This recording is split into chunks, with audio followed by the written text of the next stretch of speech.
একটা জিনিস বুঝে আসতেছেন, আপনি বিরিয়ানি দিলে সমস্যাটা কোথায়? বিরিয়ানি কি মানুষ দেয় না মসজিদে? আপনি সেটা বিরিয়ানির হিসাব করলে তো হবে না, দ্রব্যমূল্যটার দিকে তো বিরিয়ানি আনতে কত লাগে আমাকে বলতে দেন। কাঁচামরিচের দাম, মশলাপাতির দাম, বাজারে যাই আপনি হিসাব করে দেখছেন বিরিয়ানি রানতে কত খরচ হয়। আপনি খালি বিরিয়ানি হটতে আছে বিরিয়ানি রানতে বর্তমানে যে খরচ হবে ওইটা দিয়ে ঢলঢলা খিচুড়ি আপনি 50 জন মানুষ এক পুরো গ্রাম ধরে আপনি খাওয়াই দিতে পারেন। বুঝলাম না, প্রতি বছর ইফতারির সময় আপনার একটা হিসাব করবোই তো, সমস্যাটা কি আপনার?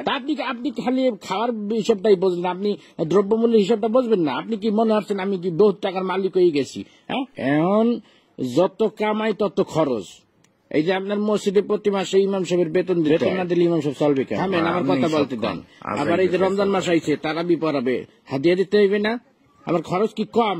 ফেতরা দিতে হইবে, জাকাত দিতে হইবে। শোনেন একটা কথা, রিজিকের মালিক আল্লাহ। আল্লাহ আপনার ধন সম্পত্তি দিছে, ধন সম্পত্তি দিয়ে আপনার পরীক্ষা লেতে আছে। এই টাকা পয়সা যখন তখন আল্লাহ লিয়ে যেতে পারে। আপনি এই টাকা পয়সা আপনার জানের সৎকা করবেন, ফেতরা দেবেন। মুসলমান হিসেবে এটা আমাদের সকলের দায়িত্ব। সবাই বয়ান করে বোঝানো যায় না, বুঝছো?